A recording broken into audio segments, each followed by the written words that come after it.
MBG speak کے ساتھ بلال غوری آپ کی خدمت میں حاضر ہے۔ دہشت گرد ایک مرتبہ پھر سر اٹھا رہے ہیں۔ پشاور میں FC ہیڈ کوارٹر پر حملہ ہوا ہے، جہاں ایک خودکش بمبار نے FC ہیڈ کوارٹر کے مرکزی دروازے پر خود کو اڑا لیا، جس کے نتیجے میں 3 FC اہلکار شہید ہوئے ہیں۔ اگر سیاسی منظرنامے کی بات کریں تو ضمنی انتخابات میں مسلم لیگ نون نے میدان مار لیا ہے۔ قومی اسمبلی کی 6 جبکہ صوبائی اسمبلی کی 7 میں سے 6 نشستوں پر مسلم لیگ نون نے کامیابی حاصل کی ہے۔ تو یہ جو ضمنی انتخابات ہیں، اس کے قومی سیاست پر کیا اثرات مرتب ہوں گے، اس حوالے سے دھاندلی کے الزامات بھی لگ رہے ہیں۔ عدالتی معاملات کی اگر بات کریں تو وفاقی آئینی عدالت نے اسلام آباد ہائی کورٹ کے 5 ججوں کی جو پٹیشنیں ہیں وہ عدم پیروی پر خارج کر دی ہیں۔ یہ بھی اطلاعات ہیں کہ اسلام آباد ہائی کورٹ کو ایک مرتبہ پھر شاہراہ دستور سے واپس G10 جو ہے وہ منتقل کیا جا رہا ہے۔ تو ان سب موضوعات پر بات کرنے کے لیے آج میں نے زحمت دی ہے 2 نہایت ہی قابل کورٹ رپورٹرز کو۔ اویس یوسفزئی صاحب ہمارے ساتھ موجود ہیں اور ان کے ساتھ تشریف رکھتے ہیں جناب ثاقب بشیر صاحب۔ ثاقب صاحب، بات کا آغاز ضمنی الیکشن سے کر لیتے ہیں۔ تو ضمنی الیکشن میں جیسا کہ میں نے بتایا کہ قومی اسمبلی کی 6 نشستوں پہ کامیابی حاصل کی مسلم لیگ نون نے، اور صوبائی اسمبلی کی 7 میں سے 6 نشستوں پر کامیابی ملی ہے۔ تو دھاندلی کے الزامات بھی جو ہیں وہ لگ رہے ہیں۔ دوسری طرف یہ بھی اطلاعات مل رہی ہیں کہ اب اگر پیپلز پارٹی حکومت سے الگ بھی ہو جائے، اپوزیشن میں بھی بیٹھ جائے، تو تب بھی کوئی فرق نہیں پڑے گا اور جو اتحادی ہیں ان کے پاس سادہ اکثریت اب ہو جائے گی۔ بالکل، یہ ایک میں سمجھتا ہوں کہ غیر معمولی ایک صورتحال جو سامنے آئی ہے۔ جو الیکشن تھا، ویسے تو 13 حلقوں میں الیکشنز تھا، قومی اسمبلی اور صوبائی اسمبلی جی، لیکن اگر دیکھا جائے تو کیونکہ PTI نے بائیکاٹ کیا تھا 2 حلقوں کے علاوہ، ایک لاہور میاں اظہر ان کی وفات کے بعد جو حلقہ خالی ہوا تھا، اور دوسرا ہری پور عمر ایوب کا۔ تو یوں آپ کہہ سکتے ہیں کہ اگر ہم نے ڈسکشن کرنی ہے 2 حلقوں کی حد تک ڈسکشن ہوگی، باقی 11 حلقوں میں 9 مسلم لیگ نون کھڑی تھی، اس میں کینڈیڈیٹ تھے، اور پیپلز پارٹی کے نہیں تھے ان کے خلاف، اور 2 جو ہے انہوں نے آپس میں ایک ایڈجسٹمنٹ کی تھی، جہاں پہ وہ ڈیرہ غازی خان اور میرے خیال میں مظفر گڑھ یا شکر گڑھ، مظفر گڑھ میرے خیال میں۔ پہلے ایک پوائنٹ یہ کلیئر کر لیں کہ یہ جو 2 حلقے آپ نے بتایا کہ جہاں پہ بائیکاٹ نہیں کیا تھا، ہم نے تو سنا تھا کہ عمران خان صاحب نے کہا ہے کہ جی PTI بائیکاٹ کرے گی اور ضمنی الیکشن میں حصہ ہی نہیں لے گی۔ تو پھر یہ جو لاہور اور ہری پور میں حصہ لینے کا فیصلہ ہوا، یہ پھر کس نے کیا؟ وہ اس فارمولے کے تحت اس وقت ہماری بھی بات ہوئی، پوچھا ہم نے۔ ایک تو وہ یہ کہہ رہے تھے کہ کیونکہ ہمیں جو ہے وہ ان کے بقول ناجائز سزائیں دی گئی، جو سزائیں بنتی نہیں تھی، جو سزائیں ہمارے پارلیمنٹیرینز کو دی گئی، تو وہ بطور پروٹیسٹ کہیں، احتجاج کہیں، جو بھی اس کو نام دے رہے ہیں، کہ اس بنیاد پر ہم وہاں پہ الیکشن نہیں لڑیں گے۔ لیکن کیونکہ یہ نشست جو ہے وہ ان کی وفات کے بعد خالی ہوئی، تو اس میں الیکشن لڑیں گے۔ اب خیبر پختونخوا پہ کیا پالیسی تھی، کیا کس وجہ سے کس کی وفات ہوئی وہاں، انر سائڈ جو ہے وہ PTI کے کرٹیسزم بھی ہو رہا ہے کہ عمر ایوب صاحب نے اس پر جو ہے وہ انہوں نے کہا کہ ہم الیکشن لڑیں گے، اور اس کے بعد پارٹی ایگری ہوئی۔ اب عمران خان صاحب ہوئے یا نہیں ہوئے یہ اب مجھے نہیں آئیڈیا، لیکن یہ ہے کہ انہوں نے پھر الیکشن لڑا۔ پھر اب جب PTI کی جانب سے الزامات دھاندلی کے آ رہے ہیں، لیکن PTI کے اندرونی جو حلقے ہیں وہ اب عمر ایوب پر کرٹیسائز کر رہے ہیں کہ آپ نے جو وہ موروثی سیاست ختم کرنے کا جو نعرہ عمران خان صاحب نے لگایا ہوا تھا، ایون وہ جیل میں یہ بھی کہتے رہے ہیں کہ میری جو سیاسی حکمت عملی میں میری بہنوں کا کوئی تعلق نہیں ہے۔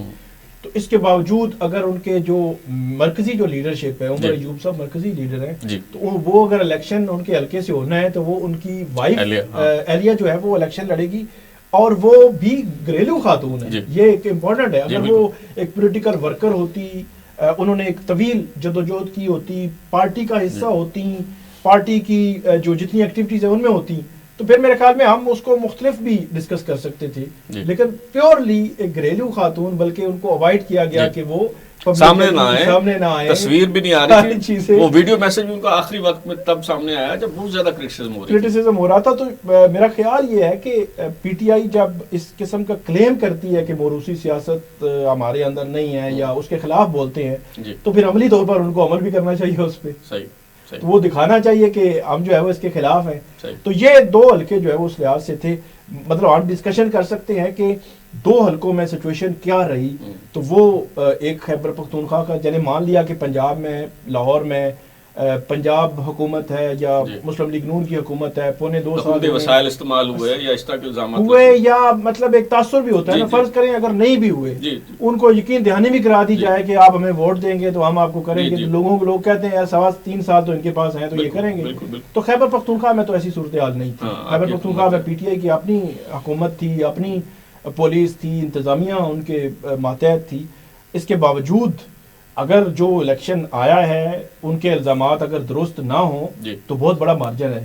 اور میرے خیال میں پھر پی ٹی آئی کو سوچنا چاہیے اپنی سیاست کے حوالے سے، کہیں عوام جو ہے ان کی سیاست سے ناراض تو نہیں ہے.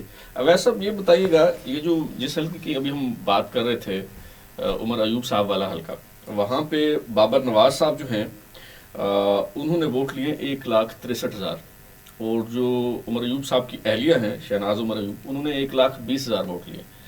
تو جہاں 43,000 ووٹوں کا فرق ہو وہاں کوئی دھاندلی کا الزام لگ سکتا ہے؟ کوئی 5-10 ہزار تو چلے کہہ سکتے ہیں کہ کوئی گڑبڑ جو ہے وہ ہو گئی. کیا کہتے ہیں؟ دیکھیں غوری صاحب، بات یہ ہے کہ اگر دھاندلی کا الزام نہ لگائے پی ٹی آئی اب یہ سیٹ ہارنے کے بعد، تو پھر انہوں نے جسٹیفائی کس طرح کرنا ہے؟ ایک تو نقطہ یہ بھی ہے کیونکہ ان کی شاید مجبوری بھی ہے، کیونکہ اگر لوگوں نے ان کو ووٹ نہیں دیا اور ان کے اپنے صوبے میں اپنی حکومت کے ہوتے ہوئے یہ اگر رزلٹ آیا ہے، تو میرا یہ خیال ہے کہ لوگ بھی اب تھوڑے سے جو ہے نا یہ احتجاجی سیاست سے شاید تنگ آ گئے ہیں. کیونکہ دیکھیں یہ جو پالیسی ہے نا اس وقت پی ٹی آئی کی سیاست کی، وہ ٹوٹلی یہ ہے کہ خان صاحب کی رہائی ہم چاہتے ہیں، اور احتجاج کے علاوہ ان کے پاس دوسرا کوئی جو ہے نا راستہ نہیں. مذاکرات کی ٹیبل پہ وہ آنے کو تیار ہی نہیں ہے. اور اگر انہیں کہا جائے مذاکرات کس سے کرنے ہیں تو پھر وہ اسٹیبلشمنٹ کی طرف دیکھتے ہیں. سیاستدانوں کا تو انہوں نے جو پیج ہے وہ بالکل ختم کیا ہوا ہے، پھاڑ دیا ہوا ہے. میرا خیال ہے ان کو اپنی پالیسیز پر نظر ثانی کرنے کی ضرورت ہے. وہ ایک مقبول جماعت ہے، اس میں کوئی شک نہیں، لیکن جو ان کی پالیسی ہے اب لوگ اس کو میرا خیال ہے بائے اس طرح نہیں کر رہے. کیونکہ دیکھیں ملک اگر ترقی کرے گا تو تب یہ تمام سیاستدان بھی ادھر ہیں، باقی چیزیں بھی ہیں. اگر آپ احتجاج کی سیاست کو زیادہ لے کے چلتے ہیں تو جو ملک کی ترقی کا سفر ہے وہ بھی متاثر ہوتا ہے. کیونکہ جب تک ملک میں اسٹیبلٹی نہیں ہوگی، آپ کی معیشت ٹھیک نہیں ہوگی، چیزیں ٹھیک نہیں ہوں گی. اب آپ مجھے بتائیں نا کہ جب کوئی اہم ایونٹ ہو رہا ہوتا ہے، کوئی کانفرنس ہو رہی ہوتی ہے، بین الاقوامی مندوبین آئے ہوتے ہیں، تو یہ عین اس وقت جو ہے احتجاج کی کال دے دیتے ہیں. تو اب یہ جو صورتحال ہے میرا خیال ہے اب ہمیں سوچنا ہوگا بحیثیت قوم، بطور شہری خود بھی اس بات کو دیکھنا ہوگا، اور پی ٹی آئی کو بھی چاہیے کہ وہ دیکھیں کہ ہم نے اگر سیاست کرنی ہے اور لانگ ٹرم کرنی ہے تو اس والے جو احتجاجی سیاست کا ہے نا سلسلہ، اس کو ختم کر کے آپ عوام کی خدمت والا ایک شروع کریں. کیونکہ میں نے تو یہ سنا ہے کہ ابھی جو سہیل آفریدی صاحب نے بھی ملاقاتیں کی ہیں تو اس میں بھی ان کا نقطہ یہی تھا، جب ان سے پوچھا گیا تو انہوں نے کہا جی خان کی رہائی اولین جو ہے نا ہماری ترجیح ہے. تو وہ مجھے بتائیں کہ خان صاحب کے کیس تو عدالتوں میں ہیں، تو اور وہ لڑنے ہیں کیس وکیلوں نے، احتجاج سے وہ کیسے رہا ہوں گے؟ مجھے آج تک یہ سمجھ نہیں آتی، اور کوئی اس کا جواب بھی نہیں دے پاتا. کیونکہ میں کورٹ رپورٹر ہوں، ان سے پوچھتا ہوں کہ دیکھیں نواز شریف صاحب یا باقی جو لوگ تھے ان کو بھی الٹیمیٹلی تو ریلیف عدالتوں سے ہی ملا نا، احتجاج سے تو کچھ نہیں بنا تھا. وہ نائل بھی ہو گئے تھے. اس کے بعد آپ یہ دیکھیں کہ ایک حاضر سروس جو وزیر اعظم تھے، سٹنگ پی ایم تھے، ان کو عمران خان نے جب نااہل کرایا پٹیشن ڈال کے، تو وہ خود اشتہاری تھے انسداد دہشت گردی کی. عدالت نے ان کے وارنٹ بھی جاری کیے ہوئے تھے، ان کو اشتہاری بھی ڈکلیئر کیا ہوا تھا.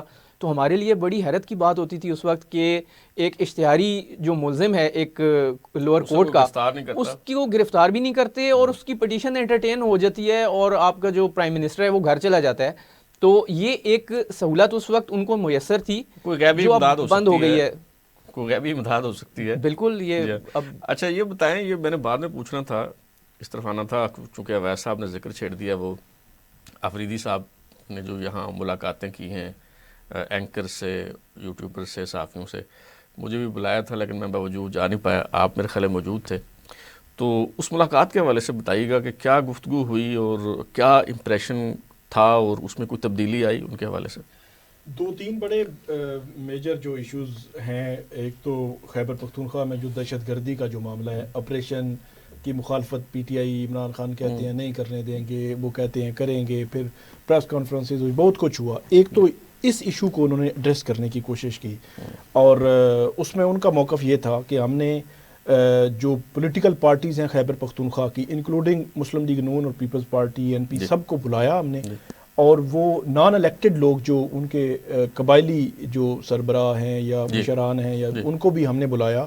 ہم بیٹھے اور وہ کہتے ہیں کہ کنسنسس ہے اس بات پہ کہ آپریشن نہیں ہونا چاہیے، یا جو بھی ہو وہ کنسنسس کے ساتھ ہو. یہ کسی نے ان سے پوچھا وہاں کہ اگر فوجی آپریشن نہ ہو، مثال کے طور پہ یہاں جوڈیشل کمپلیکس میں دھماکہ ہوا، ابھی آج پشاور میں ہوا ہے، یہ دہشت گردی جس طرح سے پھر سے سر اٹھا رہے ہیں، دہشت گرد واقعات بڑھتے جا رہے ہیں، تو اگر آپریشن نہ ہو، فوج وہاں سے واپس آ جائے، تو اس کا مطلب تو یہ ہوگا کہ جس طرح سوات میں طالبان قابض ہو گئے تھے اسی طرح کی صورتحال ہو جائے گی. یہ بات ان سے پوچھی کہ کیا حل ہے اس کا؟ فوج واپس کے حوالے سے تو انہوں نے بات نہیں کی، لیکن انہوں نے کچھ اعتراضات اٹھائے. وہ کہتے ہیں کہ ہم کیوں کہتے ہیں کہ ہمیں آن بورڈ لیں، یعنی کہ خیبر پختونخوا کی پولیٹیکل پارٹیز ہوں، حکومت ہو، ان کو آن بورڈ لیں. وہ کہتے ہیں میری اپنی جو فیملی ہے اس فیملی کے لوگ کولیٹرل ڈیمیج میں ان کی شہادتیں ہو گئیں اور خبر چلی کہ وہ دہشت گرد ہیں. وہ کہتے ہیں کہ میری فیملی کے لوگ ہیں اور ان کا دہشت گردی کے ساتھ دور دور کوئی تعلق نہیں تھا، لیکن وہ کولیٹرل ڈیمیج میں یہ ہوا. پھر انہوں نے ایک اور مثال دی کہ آج سے 2 ماہ پہلے اسی طرح کوئی 21 کے کتنے لوگ کولیٹرل ڈیمیج میں شہید ہوئے. تو انہوں نے کہا کہ وفاقی حکومت نے 1 کروڑ روپے کا اعلان کیا یا 50 لاکھ کا یا کچھ انہوں نے کی ان کو لیے. کہتے ہیں یہ تو نہیں ہو سکتا کہ آپ دہشت گردوں کو اکاموڈیٹ کر رہے ہیں، آپ سمجھتے ہیں کہ یہ سویلینز تھے اس لیے ان کو جو ہے وہ پیسے دیے. تو وہ کہتے ہیں کہ ہاں ایک اور بات انہوں نے کی، انہوں نے کہا جی مسئلہ یہ ہے کہ وہاں پہ جو لوگ ہیں ان کے پاس اسلحہ جن کے پاس نہیں ہے، یہ دہشت گرد پہاڑیوں سے اتر آتے ہیں، اب وہ ان کے گھروں تک پہنچ جاتے ہیں. اب فار ایگزامپل وہ کوئی کہتا ہے جی کھانا دیں، کوئی چیز دیں، مجھے دیں، ٹھیک ہے مجھے رہنا ہے یہاں پہ. وہ کہتا ہے اب وہ مسئلہ یہ ہے کہ وہ بندہ جو ہے وہ جان بچانے کے لیے اب کیا کرے، اس کو اگر وہ وہاں پہ فورسفلی وہ روک رہا ہے اور وہ جاتے ہیں تو سیکیورٹی فورسز پہنچ جاتے ہیں کہ آپ نے کیوں کیا. فار سیک آف انڈرسٹینڈنگ، ہاں وہ میں یہ سمجھنا چاہ رہا ہوں کہ یہ تو درست ہے کہ آپریشن ٹارگیٹڈ ہونا چاہیے، پریسائز ہونا چاہیے، اس میں اس طرح کی کیجویلٹیز نہیں ہونی چاہیے. لیکن یہ جو بڑا مشہور آرگومنٹ ہے اور بھی لوگ دیتے ہیں کہ جی رات کو دہشت گرد آتے ہیں، اگر ہم ان کو نہیں انٹرٹین کریں، یہ بات انہوں نے کی، سیکورٹی فورسز کے لوگ آ جاتے ہیں. اچھا، اس کا مطلب ہے وہ یہ تو مان رہے ہیں کہ دہشت گرد ہیں. جی اگر دہشت گرد ہے تو پھر فوج آپریشن کیوں نہ کرے؟ یعنی پھر آپ اس پہ بات کریں نا، آپریشن کریں، ٹارگیٹڈ ہو، سویلینز کی کیجویلٹیز نہ ہو. میرا خیال ہے دہشت گردی کے خلاف جنگ ہو یا ٹارگیٹڈ آپریشن ہو یا فوج کی وہاں پہ موجودگی ہو، اس پہ ان کو اعتراض نہیں ہے. صرف بات جو جس کے ارد گرد سارا گھوم رہا ہے کہ ہمیں آن بورڈ نہیں لیا جا رہا، یہ امپورٹنٹ. بلکہ پولیس کے حوالے سے بھی انہوں نے کہا کہ ہماری پولیس اتنی شہادتیں دیتی ہے اور پولیس بھی ہم نے بہت زیادہ مطلب مضبوط بھی ہے، فرنٹ لائن پہ بھی لڑتے بھی ہیں اکثر، تو لیکن پولیس کو بھی اندھیرے میں رکھا جاتا ہے، پولیس کو بھی چیزیں نہیں بتائی جاتی. تو یہ ان کے کوئی اعتراضات تھے. اب وہ کوئی جینون ہیں یا نہیں ہے وہ الگ بات ہے، لیکن میرا یہ خیال ہے کہ اور ایک اور بات، وہ ینگ ہیں، میرا خیال ہے کہ حکومت اگر ان کو آن بورڈ لے، چیزیں آگے بڑھائے. اب یہ کہنا کہ 2.5 سال سے عمران خان جیل میں ہے، عمران خان کے نام پہ وہ وزیر اعلیٰ بنا ہے، مطلب ظاہر سی بات ہے وہ اس کے نام پہ وزیر اعلیٰ بنا ہے نا. اب کوئی یہ کہے پرائم منسٹر یا حکمران اتحاد کہ یار وہ عمران خان کی تو بات نہ کریں، باقی باتیں کر لیں، یہ نہیں ہو سکتا. یہ تو نہیں ہو سکتا نا، سمپل سی بات ہے، ان کا مینڈیٹ ہی وہ ہے. جی بالکل. وہ چیز ساتھ لے کر میرے خیال میں حکومت تھوڑا سا دل بڑا بھی کرے تو چیزیں سٹریم لائن ہو سکتی ہیں، جو میں نے آبزرو کیا ہے. ویسے ایسا نہیں ہے کہ کوئی وہ کہتا ہے کہ یار بس جب وہ اب دیوار ہے اور دیوار کے ساتھ میں نے ٹکر مارنی ہے. لیکن ایک بات وہ کہہ رہا ہے جی میں ایک وزیر اعلیٰ ہوں، 4 کروڑ کا نمائندہ ہوں، 7 دفعہ میں گیا ہوں پنجاب کی ٹیریٹری میں اور اڈیالہ جیل میں ملاقات کرنے کے لیے، اور میں نے اسپیشل مراسلے وزیر اعظم کو کہا، ملے سب کو، مریم نواز کو بھی ریکویسٹ کی ہم نے کہتے ہیں ملاقات نہیں کرنے دی جا رہی، میں نے عدالتوں کے دروازے کھٹکھٹا رہا ہوں، نہیں مجھے ملنے دیا جا رہا. اب وہ کہتا ہے کہ میرا لیڈر ہے، میں ملنا تو چاہتا ہوں، کیوں نہ ملوں میں اس سے. تو میرا یہ خیال ہے کہ تھوڑا سا سپیس اگر آپ ان کو دیں گے تو چیزیں ایکسٹریم لائن کی طرف نہیں جائیں گی. وہ کہہ رہا ہے کہ اب میں ساری چیزیں جو ہے وہ ریکارڈ پہ رکھ رہا ہوں تاکہ کل اگر میں پروٹیسٹ کی طرف جاؤں تو پتہ ہو سب کو کہ میں نے یہ سارے رستے جو ہے وہ اسپیس تو دینی استعمال کیا چاہیے، ہے. اسپیس تو دینی چاہیے، انگیج بھی کرنا چاہیے، لیکن دوسری طرف خدشہ یہ ہے کہ اگر عمران خان سے ملاقات کی اجازت دیتے ہیں اور عمران خان صاحب حکم دیتے ہیں کہ اسلام آباد پہ چڑھائی کر دیں، پھر کیا ہوگا. تو یہاں ایک چھوٹی سی بریک لیتے ہیں، بریک کے بعد جب دوبارہ آئیں گے تو گفتگو کا سلسلہ یہیں سے جوڑیں گے.